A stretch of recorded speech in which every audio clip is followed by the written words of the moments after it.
Good afternoon, everyone. How are we all today? Good. My name is Brianne Roth. I'm the Public Programs Coordinator here at the Nantucket Historical Association, and I want to welcome you all to our third Spring Food for Thought this year. And we have a very, very special treat because Billings Farm is here all the way from Vermont to give us a talk today. But before we get started, I'd like everyone to take a moment to please silence your cell phones so as to not disturb our speakers today. And we'd like to recognize that the Food for Thought series is generously made possible by the M.S. Worthington Foundation, and that media sponsorship is provided by Novation Media. And I'm going to hand the mic over to Bill, who's going to give us the introduction. Great, thanks, Brianne. Good afternoon, everybody. This is Brianne's third Food for Thought, right, Brianne? Yes. Okay. And we have an internship program here. We get over 100 applications a year for 5 to 7 interns, and Brianne was one of the successful ones. We also like to make sure that the really great interns never leave Nantucket, too. So Brianne is here, and so welcome, and I'm really happy you've taken over this and many other programs. Tucked into the hills of Vermont, and right on the edge of one of America's most beautiful towns, Woodstock, lies Billings Farm and Museum. It's been there since the 1870s, as you'll hear. Because of our shared interest, the NHA and Billings, our shared interest in stewardship and interpretation of place and the significance of place, we have a very long association with this organization. I happen to have know David Donath, its director now for about 40 years. We've been in the field together that long and hold him in the highest esteem. He is left for a board meeting, but we've had the pleasure here, our staffs and the Billings staff, to be together for a couple of days, talking about only how we interpret place better than ever, and what that experience is, and also how we evaluate that. We've had the pleasure, the honor of actually having 2 brilliant speakers about that. Rick Burns, Emmy Award-winning film producer who did our Nantucket film. He talked very eloquently yesterday about how to capture a sense of place and how to appreciate what's going through the visitor's mind or the viewer's mind, in his case with film. What's happening within them, because we were reminded by him and our other speaker that the experience at a museum, we can provide all of the bells and whistles and the stories and the tales and the artifacts, but really the magic happens inside of the individual. So Rick reminded us of that, as did Connie Graft, another person whom I've known and had the pleasure of working with now for 35 years. We worked together at Colonial Williamsburg for many years, and Connie is highly revered museum evaluator, a visitor evaluator, studies visitor behavior, and always helps us in figuring out better ways to reach out and create transformative experiences. So we're really pleased to have Connie here. And Connie, would you stand up just for a second? Sorry to embarrass you, but I want you all to see Connie Graff from Williamsburg, Virginia. And the other thing I wanted to mention before we get started is that our colleagues from the north and all of you from Billings Farm, please stand up so Nantucketers can recognize you, and thank you for coming to our elbow of sand.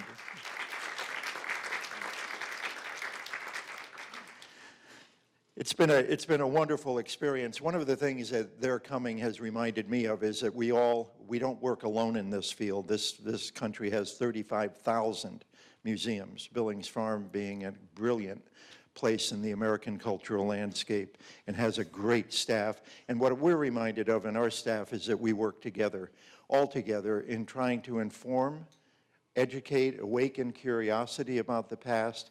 And we all are bonded together by the feeling that this is serious business. Jefferson once said, "The best assurance against error is to inform our reason." That's what we do. And we do that through the heart and to the head. That affective connection with a museum and with the past is so important if we're going to be able to make the best of possible judgments in the future as a civilization.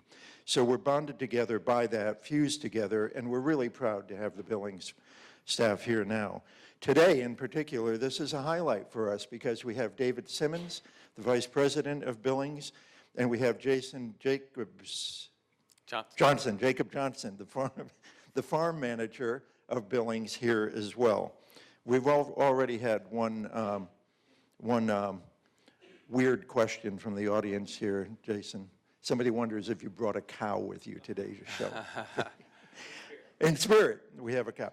So we're really pleased to have them here, but we would not be able to do any of this retreat, this association with Billings, and future exchanges with Billings without the really wonderful support of the Froelich Foundation. Beverly Hall is here. David Billings is not, but we thank both of you very, very much because this would not be possible, and it's making a huge difference with us. So without any more, what I would like to say is welcome David Simmons and welcome Jason. We're really looking forward to our visit, virtual, to Billings Farm. Thanks a lot.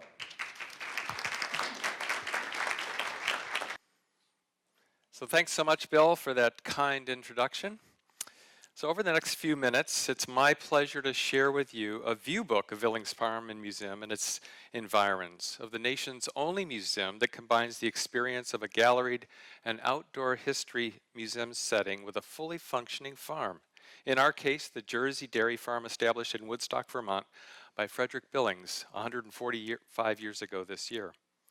While some 6 hours distant from Nantucket by boat, and then across Massachusetts, New Hampshire, and into the upper valley of central Vermont, Woodstock and Nantucket are bounded together in a number of ways. Each community is home to a world-class history museum, for example, and the staffs of our respective institutions, as Bill has just shared with us, good colleagues for many years, have just this past day and a half joined together to more fully explore the keen and palpable sense of place embodied within our institutions and enmeshed within our surrounding communities.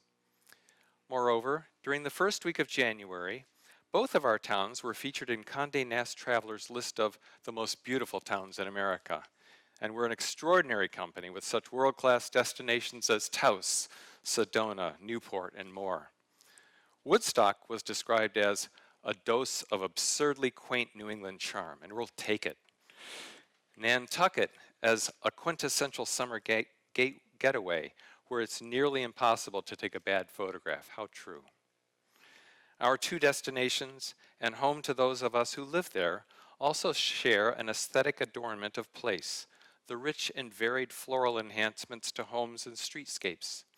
While in the main, the window boxes in Woodstock pale in comparison to the glorious examples in Nantucket, ours at Billings Farm enjoy the backdrop of the Green Mountains, of Mount Tom, Mount Peg, Blake, and other surrounding hills, which, when combined with the confluence of Kedron and Barnard Brooks into the meandering Ottauquechee River, topographically shape and define the special place of Woodstock. Writing in 1910, the author of The Story of Woodstock penned, "From no other place, as well as from the South Peak, can one see and appreciate the beauties of Woodstock the town and Woodstock the village. The view up and down the valley of the Ottauquechee is unsurpassed," he continues. "At one's feet lies the village. East and west extends the valley, hemmed in by the gently rolling hills. All this charms the eye and remains long in the mind." In the 1870s, just over a century after Woodstock was settled, the rail spur connecting Woodstock with White River Junction was completed, allowing residents from Boston, New York, Philadelphia, and even Chicago to be drawn closer to and reside seasonally in this town of about 3,000. Thus began an influx of those from away, who continue to feature significantly in the life of the town. Visitors arriving at and those living in Woodstock from the late 19th century to the present were and continue to be reminded daily of a number of the town's notable characteristics.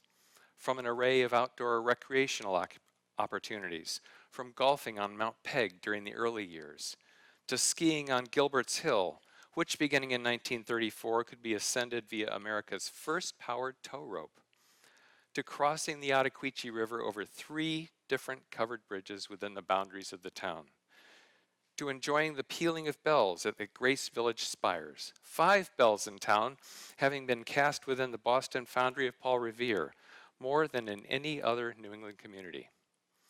In visiting the last resting place in River Cemetery at the base of Mount Tom of 8 members of the Massachusetts 54th, the first African-American regiment to see combat during the Civil War, to appreciating the town's rich architectural heritage, the mills, shops, houses, public and commercial buildings of stone, brick, and clapboard, assembled since first settlement in the late 1760s, and continuing with the impressive fluorescence of construction during the first half of the 19th century.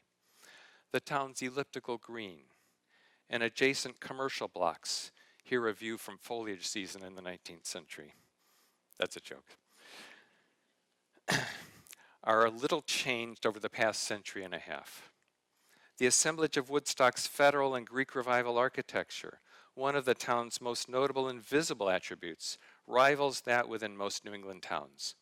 Historian Carl Breidenbaugh's assertion that New England towns are the only successfully blended beauty of natural and man-made environment that America has ever known is most certainly borne out in Woodstock. And it is reflected in the comments of one of her early sons, Jacob Collamer, who, as a United States Senator, would be a confidant to President Lincoln. Writing in 1847, Collamer, known as the Socrates of the Green Mountains, pronounced, "The good people of Woodstock have less incentive than others to yearn for heaven."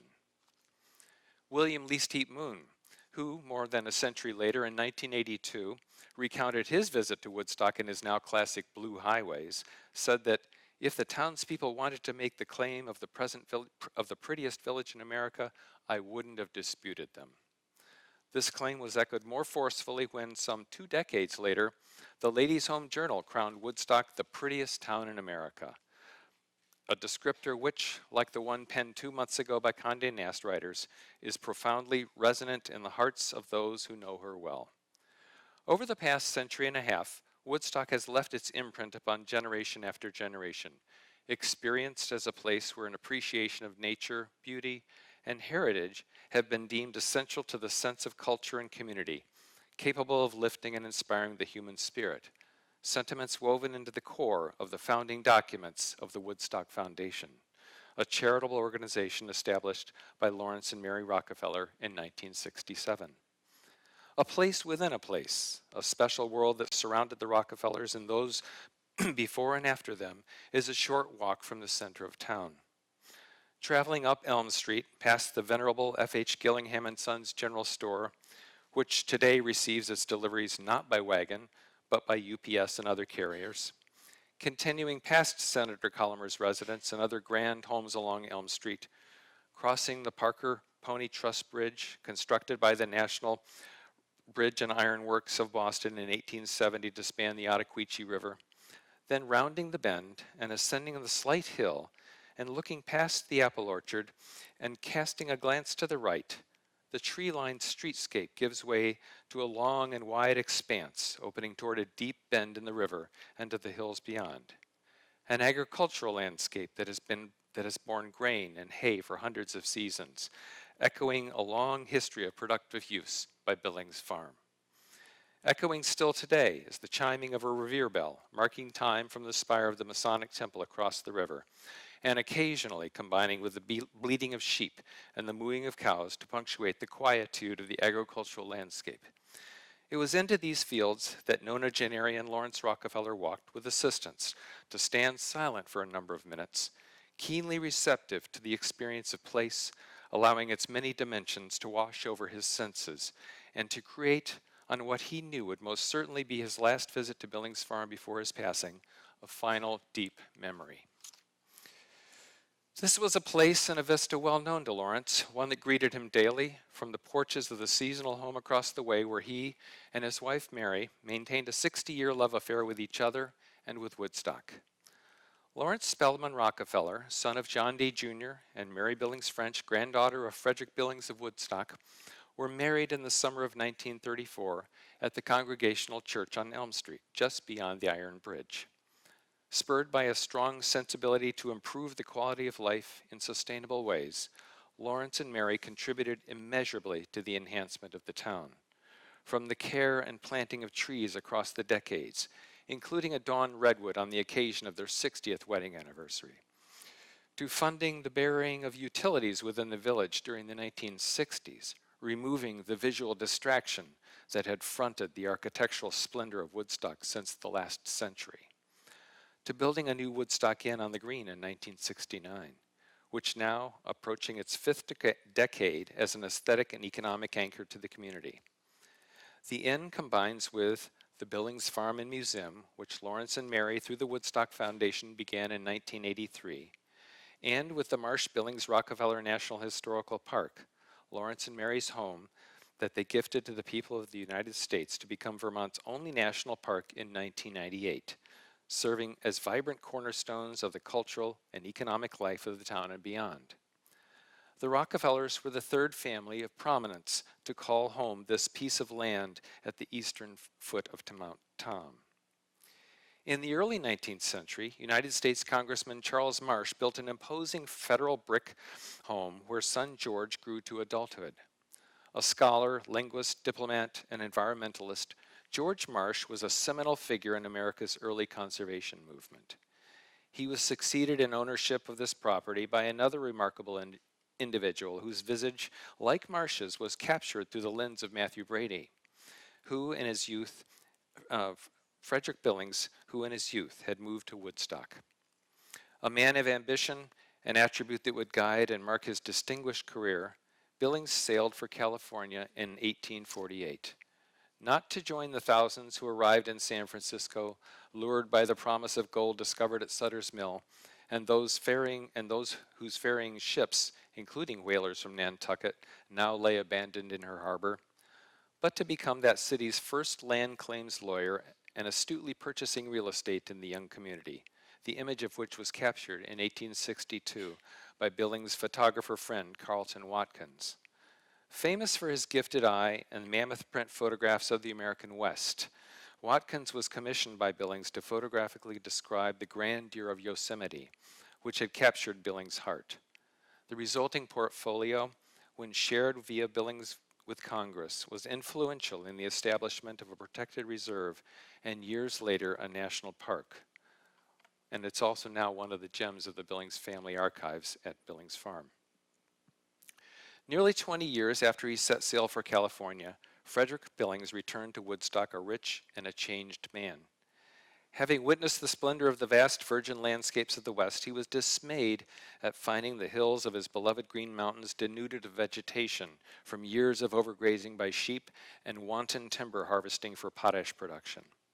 But he loved Woodstock, and in 1869, he purchased the old Marsh Place on a nearly barren hillside and set about to transform and shape the landscape, reforesting his Mount Tom property, purposefully setting a course that other Vermonters might follow. Billings judiciously selected and organized the planting of tens of thousands of trees by a substantial workforce of local men who through the decades would also build miles of carriage roads and deepen and significantly expand the mountaintop spring-fed Pogue Hole to become an important source of water for the estate below. Like the landscape that was shaped at his hand, Billings also in the 1870s reconfigured and expanded the Marsh home and its immediate landscape, prominently perched beyond the Iron Bridge. And in the mid-1880s, he would arrange for yet another, more impressive expansion and updating of the entire property. A property that required a bevy of house staff, for whom Frederick kept detailed records as he did for all of his affairs, and which comprised key holdings of the Billings family archives, and a place of work for occasional workers who maintained the impressive residence, hardly a Downton Abbey, but impressive nonetheless. But most significantly, while they maintained a home in Manhattan and Frederick traveled in his new career as president of the Northern Pacific Railroad, this was home and haven to Frederick, his wife Julia, 4 sons and 3 daughters. Across from the house, within the rich bottomlands stretching toward the Ottauquechee River and lying adjacent to the county's fairgrounds, Billings realized another major objective: to establish a farm that through sustainable and progressive practice would serve as a beacon to fellow Vermonters on how they could successfully work the landscape of the Green Mountain State. Established in 1871, Frederick Billings Farm raised Southdown sheep and Berkshire pigs, for which it established a solid reputation, and toward which the farm manager was an expert marketer, as you see in this placard here. But the farm became renowned for its jerseys, imported directly from the Isle of Jersey and becoming the first Jersey herd in Vermont, growing in prominence and stature nationally and internationally, under the oversight of a Scot, George Aitken, who in 1884 became the fourth manager of the farm, and here seen at the left instructing visiting teachers to Billings Farm in the finer points of the Jersey breed. A studious farmer, dairyman, and forester versed in the latest progressive agricultural literature, Aitken skillfully set a course to put the farm on the map. He did so in grand fashion, taking 6 cows, more than from any other herd, to the 1893 World's Columbian Exposition in Chicago, and returning to Woodstock with a number of champions, including Princess Honoria, who was crowned the top 3-year-old cow in America. With the heightened recognition, Billings Farm butter sold briskly in the Boston and New York markets, to which it was already being shipped by rail, beginning its journey via the same railway that was ferrying guests to Woodstock. Frederick Billings knew he had a winner in George Aitken, and as an enticement to have him outlive the shorter tenure of the previous farm manager, Billings in 1888 and 1889 and 1890 constructed a handsome and commodious farm manager's house just below his own. Here, within this hub of farming, dairying, and forestry operations, George would thrive for the next 20 years with his wife and sometimes mother and 4 daughters, who contributed substantially to the family livelihood, tending the garden, among many other activities. Across the road, the women of the Billings family were instrumental in overseeing the family's estate, including the farming operations. Frederick Billings passed away in 1890, and his wife Julia kept her promise to him that for as long as she lived, the estate would remain intact. Julia, together with her daughters, and then her daughters alone, upheld and sustained the viability of Billings Farm, even during the bleak years of the Depression, when only a handful of the herd would remain. In the post-war years, Billings Farm rebounded, but it was beginning with its ownership by and guidance of Lawrence and Mary Rockefeller that the farm, strongly managed, would again rise to great heights, attaining a place as one of America's great Jersey herds. The position of the farm and its dairy products has continued to excel under the leadership of my colleague Jason Johnson, the 13th manager of Billings Farm, from whom you will hear momentarily. 90 years after bounding onto the national scene with its superlative showing in Chicago, Billings Farm for the first time moved from private ownership to not-for-profit status when, as a project of the Woodstock Foundation, it joined with a newly established museum to become an interactive, multifaceted learning laboratory. Upon its 240 acres on the edge of Woodstock, 55,000 visitors each year are introduced to what are becoming more and more alien concepts in today's world, to farm work, animals, and agricultural processes as they unfold within an active dairy farm, and the intricacies of keeping house, producing butter, and employing innovative agricultural practice a century and a quarter ago. Nearly 10% of visitors to Billings Farm and Museum are school children on organized school trips, opting for one of 40 robust, innovative, and active educational programs designed to meet Common Core state standards, next generation science standards, and the C3 framework. Learning from a talented staff skilled and adept at teaching beyond the classroom. For all visitors, learning and engagement unfolds in many modes, dimensions, and places upon the farm. A 32-minute Academy Award-nominated orientation film by noted filmmaker Charles Guggenheim shares the nuanced but grand sweep of the Marsh, Billings, and Rockefeller families' stewardship of this corner of Woodstock. The film is shown in a state-of-the-art 96-seat digital theater that is also home to, in the shoulder seasons, to our staff-curated Woodstock, Vermont film series, a hugely popular array of the most interesting films from around the globe that speak to a sense of place. An exhibit gallery within the museum's visitor center amplifies and expands upon the details embedded in the orientation film. And a more extensive 12,000 square foot, two-story exhibit gallery within Billings' original 1870s cow barns engagingly presents the agricultural rhythms of farm life as known to Vermonters in 1890, providing a counterpoint and context to the specific story of Billings Farm. Other exhibits formally presented include the cases of trophies that swell each year with the continued success of the herd. One additional exhibit that has gained a strong following and reputation is mounted annually for a 7-week period in our barn. Now in its 30th year, the Billings Farm Quilt Exhibition features stunning, juried examples made by Windsor County quilters and augmented, as is the Billings Farm way, with related demonstrations and compelling interactives. The 1890 farmhouse, the 2 decades-long home to George Aitken family, has become a hub of experiential engagement at the farm. While the textures of domestic life are shared on the main floor, the ground level is home to the farm's creamery, the space and machinery painstakingly restored using the foundation's amazingly rich and complete archive, including Frederick Billings' bill of sale for the creamery equipment ordered from the Vermont Farm Machinery Company. Equipment that included a large swing churn powered by a water motor that was driven by the force of water, gravity-fed through the piping from the pogue atop Mount Tom. The farmhouse creamery, its laundry, and parlor come alive most intensively during a 4-hour A Day in 1890 program, which has delighted area 4th graders for 3 decades.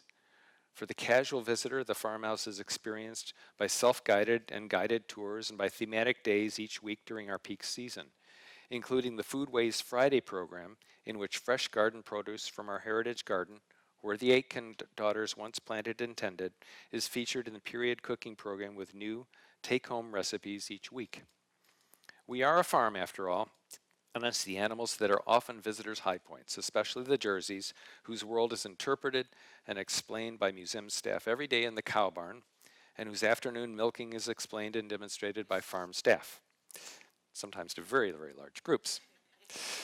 The cows are sometimes pampered, the process of preparing for an off-site show being demonstrated to the public, and painted, the location of internal organs explicated for the occasional programs and for the general public.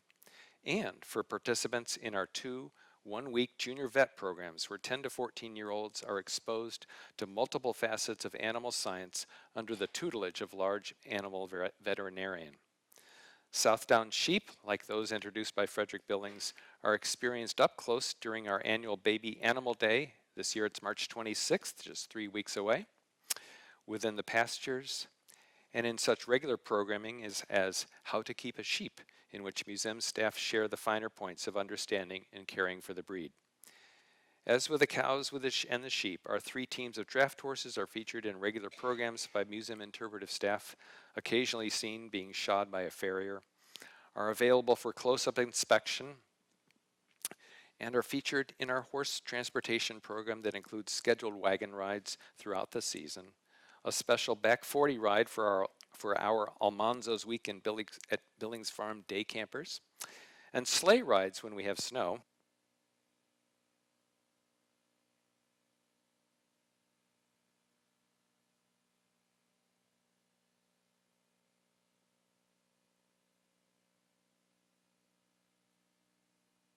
Farm transportation. Okay.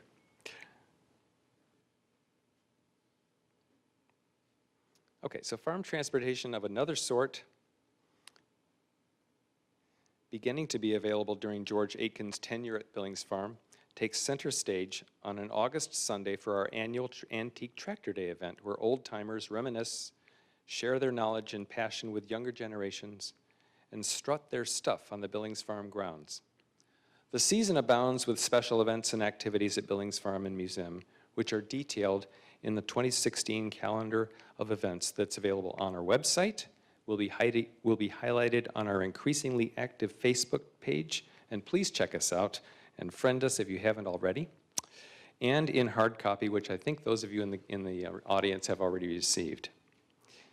Several more of mention include the annual Old Vermont 4th celebration, complete with the reading of the Declaration of Independence by local Boy Scouts, classic sack races, and much more.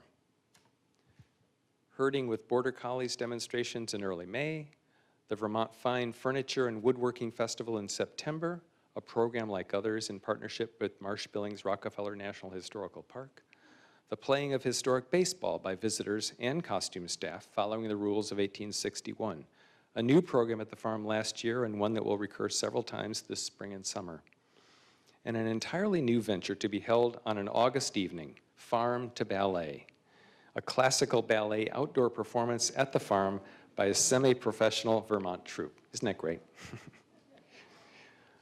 Akin to the kinetic activity of our summertime dancers, one of the hallmarks of the Billings Farm experience for visitors is the array of hands-on, learning by doing engagement, from the multi-generational satisfaction of craft make-and-takes that is a mainstay of many events, to the joy in actually helping in the kitchen, working side by side with Grandma to make an 1890s flag, the whole family helping build a fence, digging one's first batch of potatoes, feeling what it's like to wield a wooden hay rake, learning firsthand what fetching water might feel like, helping to make pie crust from scratch, and taking turns to crank the ice cream maker, forever it seems, until the sweet treat from Vermont cows is ready to be tasted. At nearly every turn, we and our visitors are reminded of the centrality of cows to our ongoing story, from their place of prominence in the family parlor, to honored placement in the farm manager's office, even as sentinels which, at the beginning and end of each day, greet us in the museum's administration building, and of course, within our pastures. So too is the sense of place infused into the experience of each visitor through the places and programs just described, and even resounding within the museum's gift shop when, at day's end, the strains of a Woodstock area musician often play in the background. And it becomes especially dear when we walk the lanes and into the fields of this 145-year-old farm, taking in the experience and reflecting on this sense of place, as our founder did years ago, this place on the edge of the village of Woodstock, snugged against the Green Mountains of Vermont. Thank you.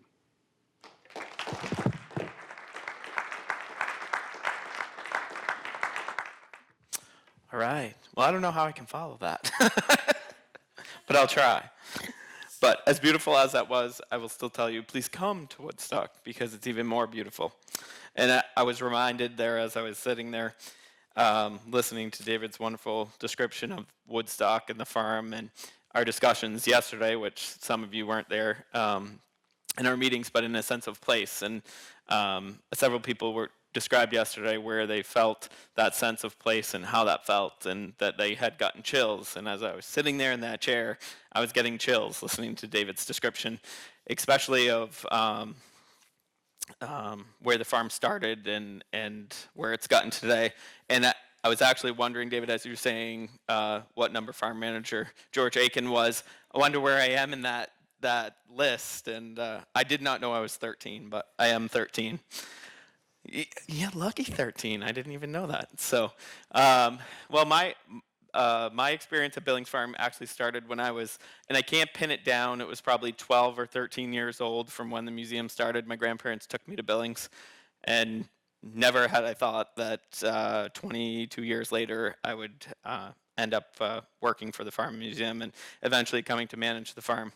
So it's a great honor to do that, but today, over the next few minutes, I want to give you a little different perspective on the farm. And jerseys are essential to the story, as you just heard. But why jerseys? I have a few trivia questions too, so it'll be a little interactive. If you want to play along, that would be great.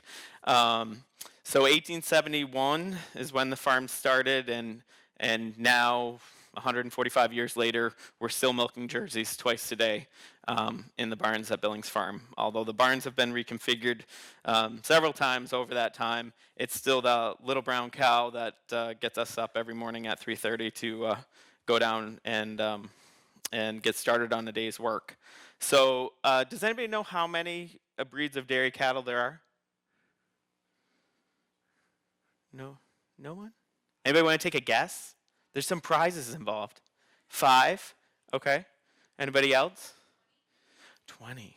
No, not 20. 5 is really close. One more guess before that one's going to be close enough. 7, 3. It's actually 6 major dairy breeds of cows. So 5 is the closest for me. So actually, Jen's got some prizes there for you. Yeah, it's worth. Yeah, as the questions come, it's worth even a guess. So there's 6 major dairy breeds of dairy cattle, and we could go through them all, but we won't today. We're going to focus on Jerseys. And so why Jerseys? We got to talk a little bit about the characteristic of the Jersey cow to understand why Frederick Billings picked Jerseys then and why we continue with them now. Besides the fact that we want to do the same thing that he did from a historical perspective. We are a working farm, and we need to generate income, and we actually run it as a business. So Jerseys are the smallest of the 6 dairy breeds. One thing I don't have up there, you can see from the slides a little bit, they have the widest variation of color. So any shade of brown, they can have white and black on them, but the black is like a chocolate brown. So you'll see all different colors of jerseys, and all are acceptable by the breed association. And I'll mention before we go any further, Billings is actually the oldest registered Jersey herd now in the United States. So we carry that distinction as well, and we feel it's a big honor and try to live up to that as well. But the highest milk fat, milk protein, and other solids. So when you think about milk, here's a trivia question. Anybody want to take a guess at what percentage of milk is actually water?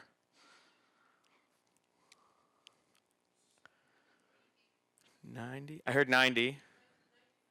95. Actually, 90 is going to be closest. 87% water.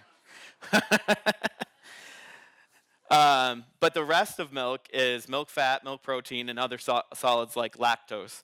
But a key here would be high milk solids, as we're going to see a little bit later in the presentation of why that's important, but especially milk fat and milk protein. But they're also extremely weather resistant. So weather resistant in both ends of the spectrum. Jerseys dominate the dairy herd as a population in California, Texas. Those are very hot climates. They're very conducive to hot climates. But 2 weeks ago, although we've had a very mild winter, it was minus 32 in Woodstock, and so jerseys are very adaptable to a cold climate as well. They have the highest reproductive efficiency, and so by that, a couple things I mean. One, they're a breed that you actually start giving birth at the youngest age, generally before 2 years old at this point, 19 months, 20 months. Is what we're looking for them. And why is that important? Anybody know why that would be important? Exactly. So they are mammals, and until they give birth for the first time, you can't get any milk. They don't make any money. So that's important. Also longevity. Out of the 6 major dairy breeds, on average, they have the highest lifespan by several months. I'm going to skip past that one. Whoops, too far. And I'll go back to the other one. How many years? So somewhere, the average actually, if you look at the whole dairy population in the U.S. for jerseys, is probably somewhere around 5 years, 5.5 years. We're averaging in the Billings herd right now somewhere between 7.5 to 8 years. And about a third of our herd right now is 10 or older, which is old. So we were talking about milk components. I just wanted to give you a little bit of an idea of the differences between breeds. I just put 3 breeds up here so we didn't get too wild in the comparison. But butterfat, 4.8. We're averaging right now, I actually just called home this morning to get our latest test, 5.25% fat was our fat test last week. So significantly higher than brown Swiss. Holsteins are the black and white cows. They actually make up 90% of the dairy population in the United States. at 3.7. And then protein, Jersey's also round the list highest at 3.65. We're running 3.77 last week. So why is that important in this whole story of Billings and Jersey's? Because of the high solid content, it allows cheesemakers to make 25% more cheese, or a butter maker to make 30% more butter from the same amount of fluid milk because of the high solid components. So that's why Frederick Billing wanted Jersey's back in 1871. You saw the butter factory. He wanted to make butter and send it to New York, to Boston, to Washington. And if he could take the same amount of milk and make more butter, that's just financially feasible or sustainable. So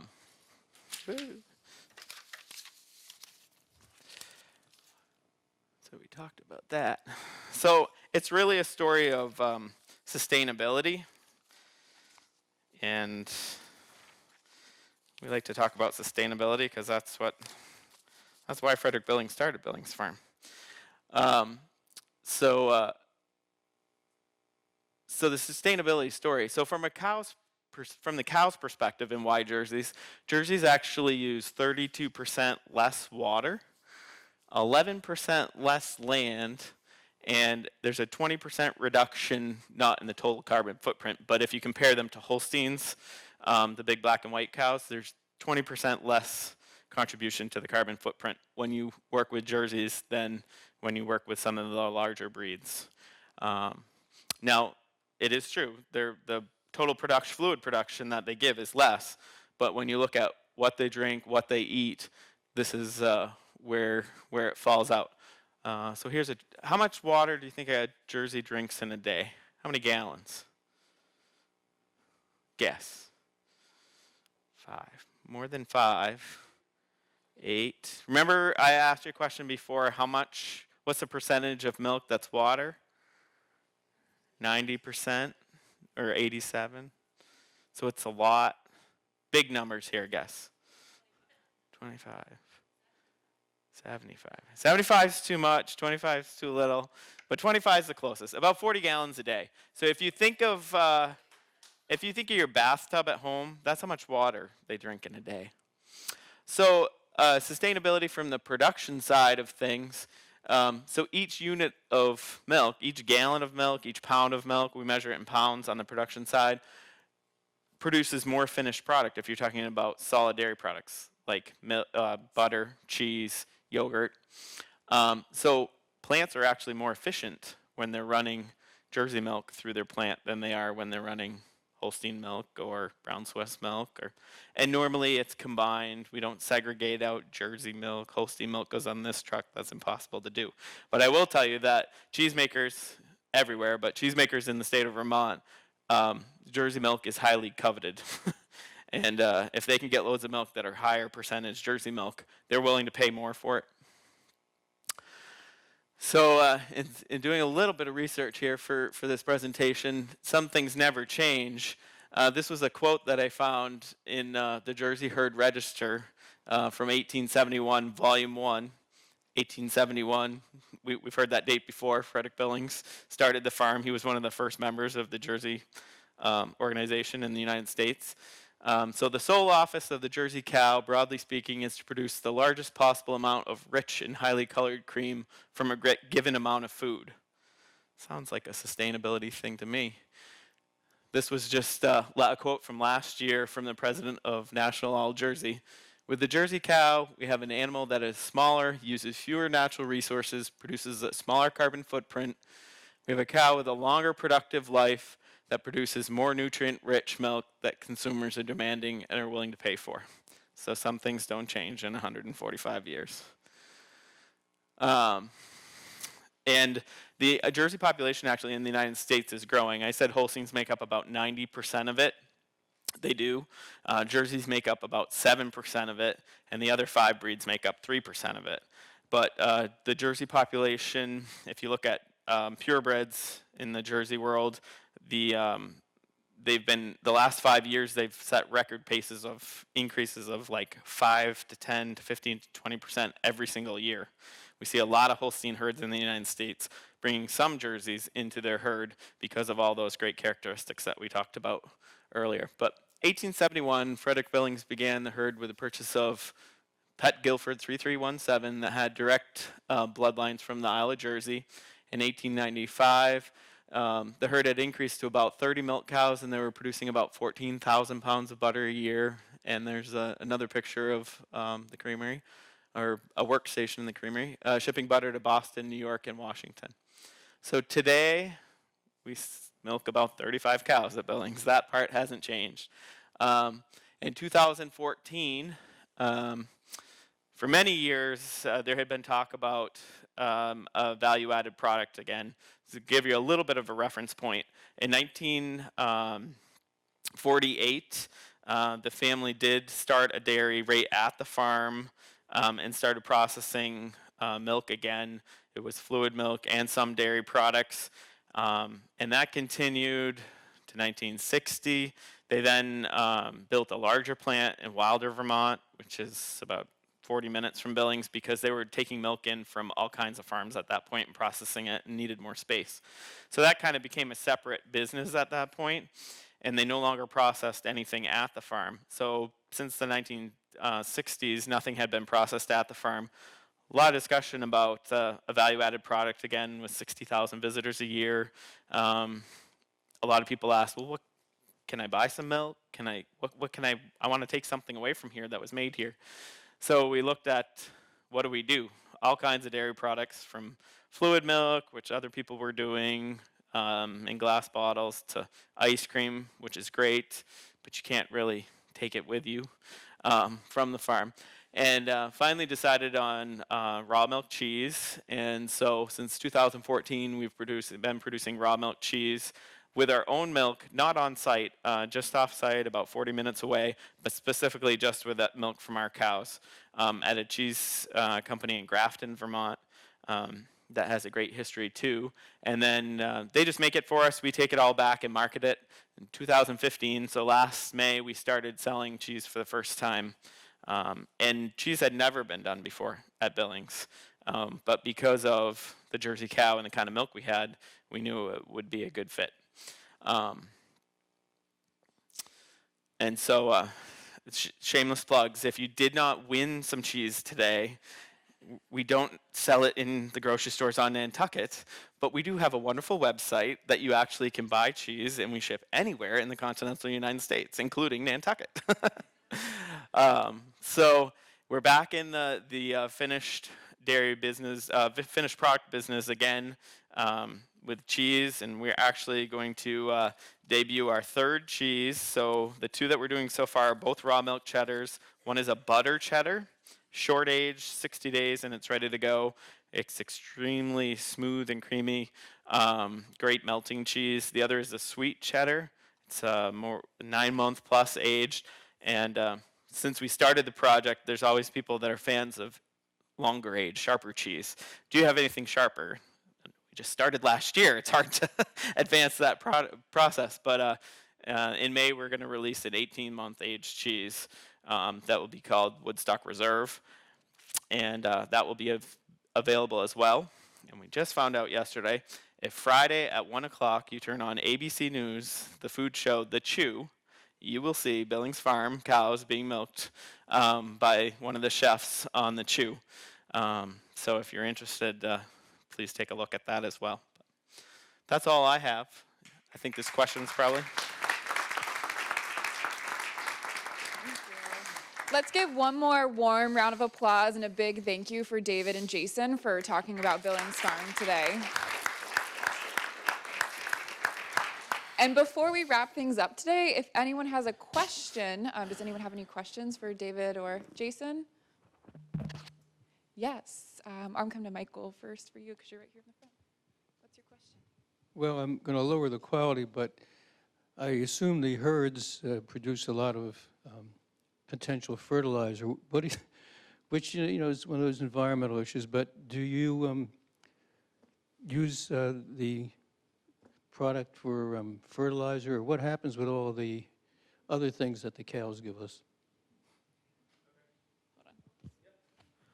So the question was, how do we handle the waste product or fertilizer? We don't actually consider it waste. We consider it fertilizer. So we do. We actually also have a few other animals. You saw in David's program, we do have a flock of South Down sheep. We also have 3 teams of draft horses. And we crop 300 acres around the town of Woodstock, mostly ours, and then some that just needs to be kept as open space. So we use all of our waste or animal waste product as fertilizer. So, trivia question: How many pounds of waste? This is your chance. How many pounds of waste does a Jersey cow at Billings produce in a day? And if you followed us on Facebook, Tuesday trivia, you'd know the answer last week. Higher. Ding, ding, ding, ding. Do you follow us on Facebook? Yay, Linda.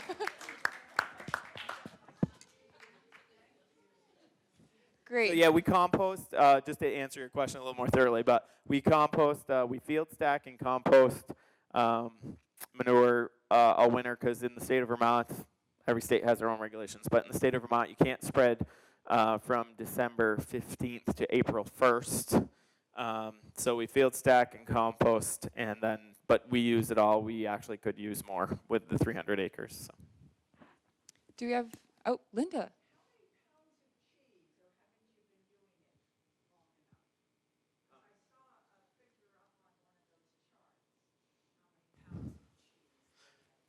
So in general, we say that it takes 10 pounds of milk to make 1 pound of cheese. So yep. So only about 40% of our milk actually goes for our own cheese production right now. So I think the figure was in 2015 we made 13,000 pounds of cheese, something like that. We'd like to be making a couple thousand pounds a month. We haven't quite hit that goal yet with production schedules that we have to work around other people's cheese as well. But yeah, that's kind of where we're at. And then as far as marketing, since from May to the fall, we just sold strictly at the museum. And in fall, we went into our first store in the town of Woodstock. And November, we went online. And we're in discussions now with a few other retailers in the Upper Valley, a food co-op that has 4 stores. So. Great. So I think we have 2 more questions back here. I'm going to come to you first. Hi. As some of the people in the room know, I'm a fan of railroads, and I'm a one-time rider of the North Coast Limited. So the question is very simple. Is Frederick Billings the eponym for Billings, Montana? Yes.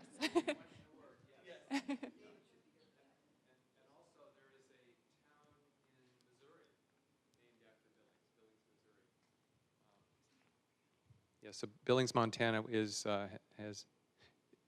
named after Frederick Billings because the Northern Pacific Railroad coursed right past there, so it's very significant in the Northwest. All right, I think we have one more question. As you want to expand your business, why are you limiting yourselves to 35 cows?